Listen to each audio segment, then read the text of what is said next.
الرحمن الرحيم الحمد لله رب العالمين أشهد أن لا إله إلا الله وحده لا شريك له وأشهد أن سيدنا ومولانا محمدا عبده ورسوله أما بعد فأعوذ بالله من الشيطان الرجيم بسم الله الرحمن الرحيم يا أيها النبي إذا طلقتم النساء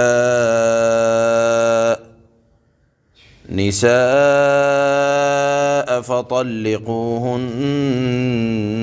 لعدتهن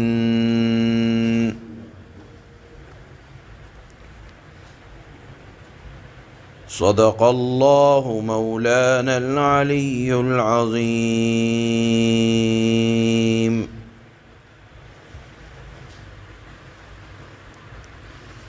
یہ سورہ طلاق شروع ہو رہی ہے۔ چونکہ پچھلی سورہ تغابن کے اخیر میں یہ مضمون بیان ہوا تھا کہ اپنی بیوی بچوں کی محبت میں گرفتار ہو کر اللہ کے احکامات سے غافل نہیں ہونا چاہیے۔ اب اس صورت میں بھی اور اگلی صورت میں بھی میاں بیوی کے متعلق کچھ ضروری احکام اللہ بیان فرمائیں گے۔ میاں بیوی کے احکامات میں سے ایک حکم ازدواجی تعلقات بھی ہیں۔ ازدواجی تعلقات میں سے ایک مسئلہ طلاق کا بھی ہے، جس میں افراط اور تفریط یعنی زیادتی بھی پائی جاتی ہے۔ تو اللہ نے قرآن کریم میں اس بارے میں کیا ہمیں رہنمائی دی ہے، اس کا مضمون سورہ بقرہ کی آیت نمبر 226 دوسرے پارے کے اندر 226 سے 232 آیت نمبر کے درمیان احکامات بیان فرمائے ہیں کہ طلاق دینی ہو تو کیا صحیح وقت ہے، کیا طریقہ ہے، اور کن حالتوں میں دی جائے گی،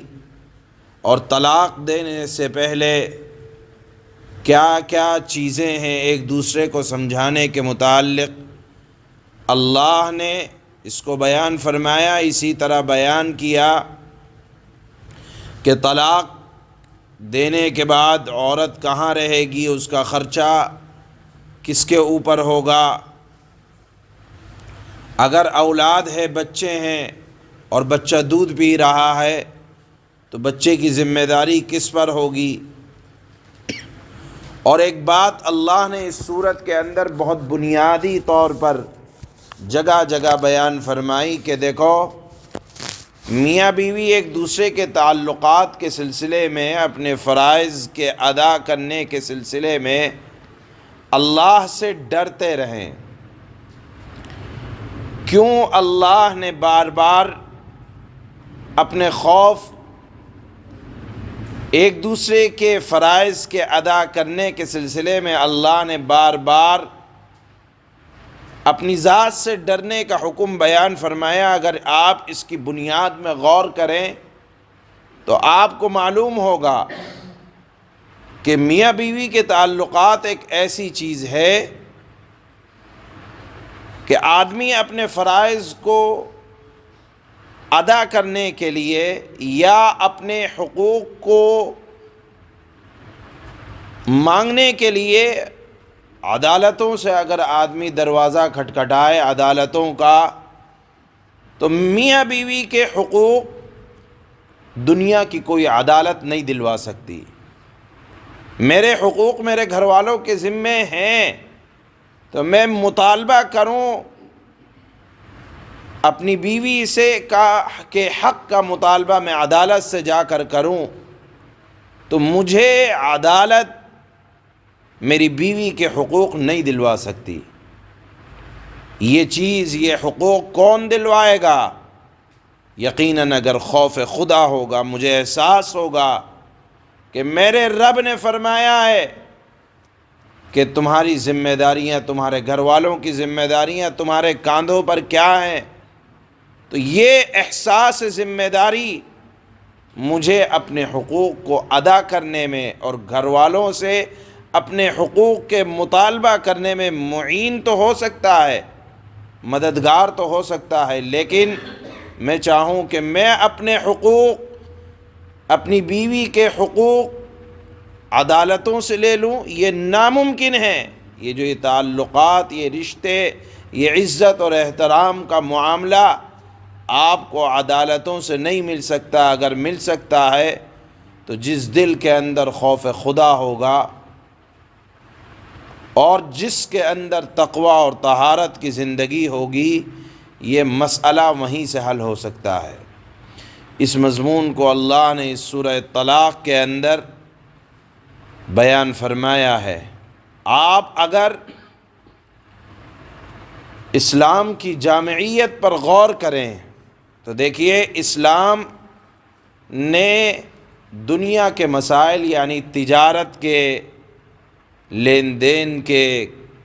اجارہ داری، یعنی ہمیں کسی سے کوئی چیز کرائے پر لینی ہے، دینی ہے، تو اس کے صرف اصول بیان فرمائے ہیں، فروعی مسائل یعنی چھوٹے چھوٹے مسائل نہیں بیان فرمائے۔ لیکن نکاح، طلاق،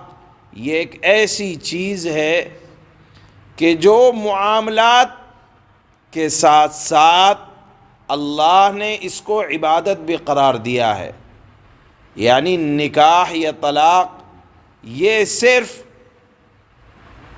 ایک معاہدہ نہیں ہے، نکاح کہ ہم نے کسی عورت کے ساتھ نکاح کر لیا تو ایک معاہدہ ہو گیا، جب تک بنے گی بنے گی اور جب تک نہیں بنے گی الگ ہو جائیں گے۔ صرف یہ ایک معاملہ نہیں ہے، بلکہ یہ ایک عبادت ہے نکاح۔ اللہ کے نبی نے فرمایا کہ نکاح عبادت ہے، اسی وجہ سے آتا ہے حدیث کے اندر کہ اس کو مسجدوں میں کرو۔ کیوں؟ کیونکہ عبادت مسجدوں کے اندر کی جاتی ہے، لہذا اس نکاح کے اندر عبادت کی حیثیت بھی ہے۔ اور سب سے بڑا معاملہ کہ اس نکاح کے ذریعے سے عام نسل انسانی کے دنیا میں پھیلنے کا یہ نکاح ایک ذریعہ ہے، لہذا اللہ نے اس کے صرف اصول ہی بیان نہیں فرمائے، بلکہ بہت باریک باریک مسئلے بھی اللہ نے قرآن کے اندر اتنی وضاحت کے ساتھ بیان فرمائے ہیں کہ یقیناً کہنا پڑتا ہے کہ اسلام ایک جامع مذہب ہے کہ اس نے کسی ایک دوسرے کے تعلقات کے اندر کیا کیا مسائل پیش آتے ہیں، اللہ نے اس کو بیان فرمایا ہے۔ میں آپ کو سورہ طلاق کے اگر نازل ہونے کا شان نزول بیان کروں تو وہ یہ ہے کہ حضرت عمر رضی اللہ تعالی عنہ کے بیٹے ہیں حضرت عبداللہ ابن عمر، انہوں نے اپنی زوجہ کو، اپنی گھر والی کو حضرت عبداللہ ابن عمر نے طلاق دے دی، اور طلاق بھی ایسے حالت میں دی کہ جو حیض کا زمانہ تھا۔ حضرت عمر رضی اللہ تعالی عنہ نے اس کی خبر رسول اللہ صلی اللہ علیہ وسلم کو دی، اور اللہ کے نبی صلی اللہ علیہ وسلم یہ سن کر ناراض ہوئے کہ آپ نے، عبداللہ نے، یہ اگر ان کو طلاق دینی ہی تھی تو حیض کے زمانے میں کیوں دی؟ اسلام کے اندر طلاق، میں نے جیسے بتلایا کہ طلاق دینے کا یا یہ نکاح کے معاملات کو ختم کرنے کا طلاق دینا یہ نہیں کہ بات خراب ہو گئی اور ہاتھوں ہاتھ طلاق دے دی جائے، بلکہ اس کا ایک وقت متعین ہے۔ آپ پہلے تو مسئلہ یہ ہے کہ دونوں ایک دوسرے کے مزاج کو سمجھیں، ایک دوسرے کے جذبات کو سمجھیں۔ نئی بات سمجھ میں آ رہی تو کہا گیا کہ اگر عورت ناشزہ ہے، نہیں جم پا رہی تو بستر کو الگ کر دیا جائے، بستر سے بھی بات نہیں بن پا رہی تو دونوں خاندان کے لوگ بیٹھیں اور پھر معاہدہ کریں، سمجھائیں۔ اگر اس کے بعد بھی بات نہیں بن پا رہی ہے تو اب حکم یہ ہے، یہ نہیں ہے کہ دونوں گھٹتے رہیں، دونوں اپنی زندگی کو تباہ و برباد کر لیں۔ اسلام نے اس سے واپس ہونے کا بھی ایک طریقہ رکھا ہے، لیکن اس طریقے کے اصول بھی بیان فرمائے ہیں کہ اگر طلاق دینی ہو تو طلاق کی 3 قسمیں ہیں۔ ایک ہے سب سے بہترین طلاق، ایک ہے بہتر طلاق، ایک ہے حرام طلاق۔ سب سے بہترین طلاق یہ ہے کہ آدمی پاکی کے زمانے میں، پاکی کا زمانہ کہلاتا ہے جو حیض کا زمانہ نہ ہو، جس میں اگر آدمی صحبت کرنا چاہے صحبت کر لے، تو ایسا پاکی کا زمانہ جس میں آدمی نے صحبت نہ کی ہو، اس میں ایک طلاق دے اور بس، یعنی ایک طلاق دے دی، اب پاکی کا زمانہ گزر جائے گا، حیض آئے گا، پھر ایک پاکی کا زمانہ گزر جائے گا، پھر حیض آئے گا، پھر پاکی کا زمانہ گزرنے کے بعد جو حیض آئے گا، اس حیض کے بعد عورت اور مرد کے درمیان خود بخود جدائی ہو جائے گی۔ اللہ کے نبی نے فرمایا کہ یہ طلاق دینے کا بہترین طریقہ ہے، یعنی حیض کی حالت میں طلاق دینا یہ بری بات ہے، اس لیے کہ آپ اگر حیض کے زمانے میں طلاق دیں گے تو عورت کو 3 حیض گزارنا ہے، اس کی عدت لمبی ہو جائے گی۔ لہذا لکھا ہے سب سے بہترین طریقہ تو یہ ہے۔ بہتر طریقہ یہ ہے دوسرے نمبر کی طلاق، جس کو کہا جاتا ہے کہ آدمی پاکی کے زمانے میں ایک مرتبہ طلاق دے، پھر حیض آئے، پھر دوسرے پاکی کے زمانے میں ایک طلاق دے، پھر حیض آئے، پھر تیسری پاکی کے زمانے میں ایک طلاق دے، گویا کہ 3 طلاق 3 پاکیوں کی زمانے میں۔ یہ لکھا ہے بہتر طریقہ ہے، اس کو اختیار نہیں کرنا چاہیے، کیونکہ جو کام ایک سے ہو رہا ہے تو 3 دینے کی ضرورت کیا ہے۔ اور حرام طلاق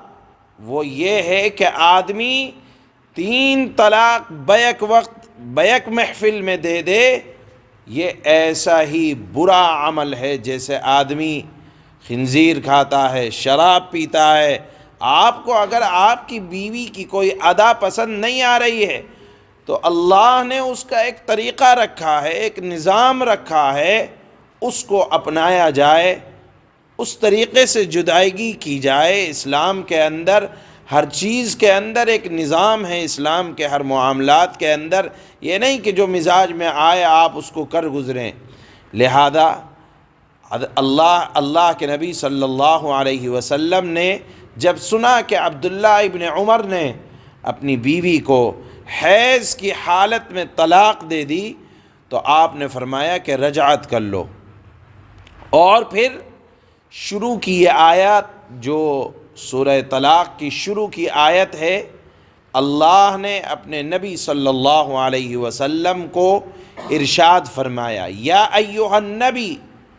یہ بات یاد رکھنا چاہیے کہ خطاب اگرچہ نبی صلی اللہ علیہ وسلم کو ہے، لیکن اللہ کے نبی نے تو طلاق نہیں دی، طلاق دی ہے صحابی رسول حضرت عبداللہ ابن عمر نے۔ تو لکھا ہے کہ آپ علیہ الصلاۃ والسلام کے ذریعے سے امتیوں کو خطاب ہے، تبھی تو آگے فرمایا طلقتم، کہ تم طلاق دو، یعنی جمع کا صیغہ استعمال کیا۔ لکھا ہے علماء نے کہ اگر اللہ اپنے حبیب کو خطاب یا ایھا الرسول کے ذریعے سے دیں تو وہ خطاب آپ کی ذات کو ہوتا ہے، لیکن اگر اللہ مخاطب اپنے نبی کو یا ایھا النبی کہہ کر کریں تو وہاں مخاطب اللہ کے نبی کی ذات کے ذریعے سے امت ہوتی ہے۔ لہذا فرمایا یا ایھا النبی، یعنی نبی کے ذریعے سے اے امتیو تم مخاطب ہو، اگر تم طلاق دینا چاہو فطلقوہن لعدتہن، تو ان کی عدت سے پہلے طلاق دو، یعنی پاکی کے زمانے میں طلاق دو۔ علماء نے لکھا ہے کہ پاکی کے زمانے میں طلاق دینے کا حکم اللہ نے اس وجہ سے دیا کہ دیکھو حیض کے زمانے میں طلاق دینا عام طور پر ہو سکتا ہے کہ مرد کا دل چاہ رہا ہو اپنی خواہش کے پورا کرنے کا، لیکن طبعی ضرورت اور تقاضا پورا نہ ہونے کی بنیاد پر عورت سے دوری ہو رہی ہو، لہذا اس غصے کی حالت میں اگر طلاق دے دی تو فرمایا کہ تم اس کا مطلب یہ ہے کہ شرعی ضرورت کی بنیاد پر طلاق نہیں دے رہے بلکہ اپنی خواہش کی بنیاد پر طلاق دے رہے ہو، لہذا یہ گناہ کی بات ہے۔ ہاں اگر معاملہ ایسا ہے کہ بات بن ہی نہیں رہی تو بڑے مرد بنتے ہو تو پاکی کے زمانے میں طلاق دو، اور پاکی کا زمانہ بھی ایسا ہو کہ آپ نے اس میں صحبت نہ کی ہو۔ دیکھیے پاکی کے زمانے میں اگر آدمی صحبت کر لے تو اللہ نے منع فرمایا ہے کہ اب طلاق مت دو۔ کیونکہ ہو سکتا ہے کہ آپ نے صحبت کی ہو اور حمل ٹھہر گیا ہو اور اب آپ ستانا چاہ رہے ہو، چونکہ اگر حمل ٹھہر گیا اور آپ نے طلاق دے دی تو اب عدت وضع حمل، یعنی جب تک حمل پورا نہیں ہوگا، بچے کی ولادت نہیں ہوگی تو عدت لمبی ہو جائے گی۔ اللہ نے فرمایا عورت کو ستانے کی ضرورت نہیں ہے، آپ نے صحبت کی، اس کو طلاق دے دی، گویا کہ اب آپ اس پر ظالم بن گئے کہ اس کی عدت کو 9 مہینے تک لے گئے، اور چونکہ عدت گزاری ہی اس وجہ سے جاتی ہے تاکہ پیٹ کے اندر اگر کسی مرد کا کوئی پانی موجود ہے تو پتہ چل جائے۔ حدیث میں آتا ہے کہ کسی کے پانی کو سیراب نہ کرو، یعنی عدت کے اندر نکاح کرنے کی جو ممانعت ہے وہ اسی وجہ سے کہ پہلے مرد کے جو اثرات نطفے کے پیٹ کے اندر موجود ہیں اس سے بالکل پاک و صاف ہو جائے۔ لہذا آیت میں اللہ نے حکم دیا کہ اگر تم طلاق دینا ہی مجبوری کی حالت میں دینا چاہ رہے ہو اور کوئی سبب قوی موجود ہے اور عورت کی ٹیڑھ پن پر آدمی صبر نہیں کر پا رہا ہے یا عورت مرد کے ساتھ رہنا نہیں چاہ رہی ہے، تو اب پاکی کے زمانے میں صرف ایک طلاق دو۔ ایک طلاق سے بھی وہی کام ہوگا جو 3 طلاق سے ہوگا، اور اس کے بعد بھی سمجھ لو اللہ کے نبی صلی اللہ علیہ وسلم نے ارشاد فرمایا کہ طلاق دینے سے یہتز منہ عرش الرحمن، کہ رحمان کا عرش ہل جایا کرتا ہے جب 2 میاں بیوی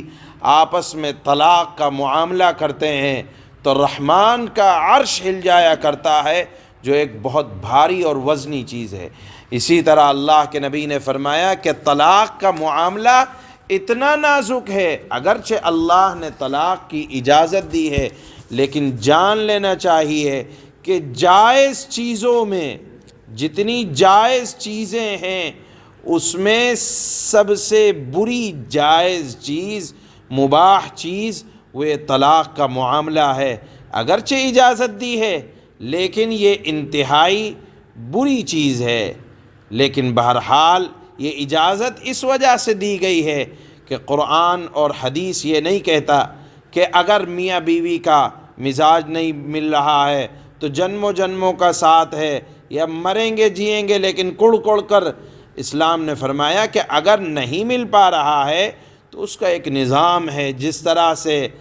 اللہ نے خواہشات کو پورا کرنے کے لیے نکاح کا ایک جائز طریقہ رکھا ہے، اسی طرح اگر کوئی شکل ایسی بن پا رہی ہے کہ معاہدہ اور ایک دوسرے کے حقوق ادا نہیں ہو پا رہے ہیں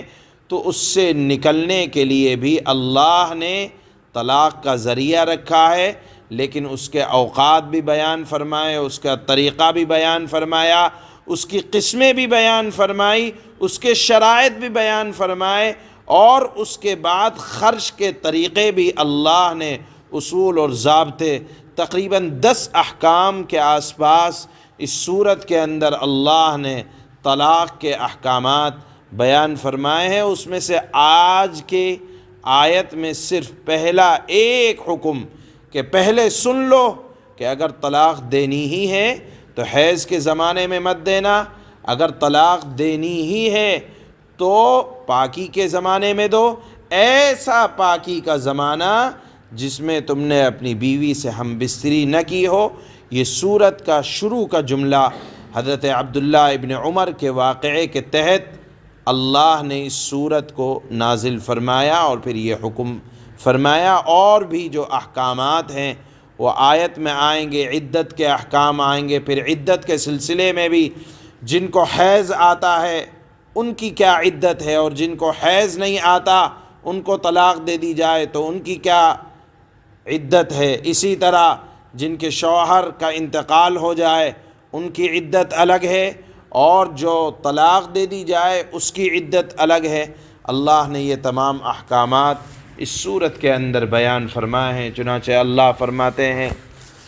بسم اللہ الرحمن الرحیم، شروع اس اللہ کے نام سے جو سب پر مہربان ہے، بہت مہربان ہے۔ یا ایہا النبی اذا طلقتم النساء فطلقوہن لعدتہن، اے نبی، یعنی نبی کے ذریعے سے پوری امت مخاطب ہے، اللہ کے نبی نے طلاق نہیں دی۔ اے نبی، جب تم لوگ عورتوں کو طلاق دینے لگو تو انہیں ان کی عدت کے وقت طلاق دو، یعنی عدت کا وقت ہے پاکی کا زمانہ، حیض کے زمانہ نہیں، یعنی ان کی پاکی کے زمانے میں ان کو طلاق دو۔ اگر دینا ہی ہے، مجبوری ہے، یہ حکم نہیں ہے کہ نکاح کرنے کے بعد طلاق ہی دینا چاہیے، یعنی حالات ایسے بن گئے ہیں اور ضرورت ہے اور شرعی تقاضا ہے تو ایسے اس انداز سے طلاق دو۔ سبحان اللہ، سبحان اللہ۔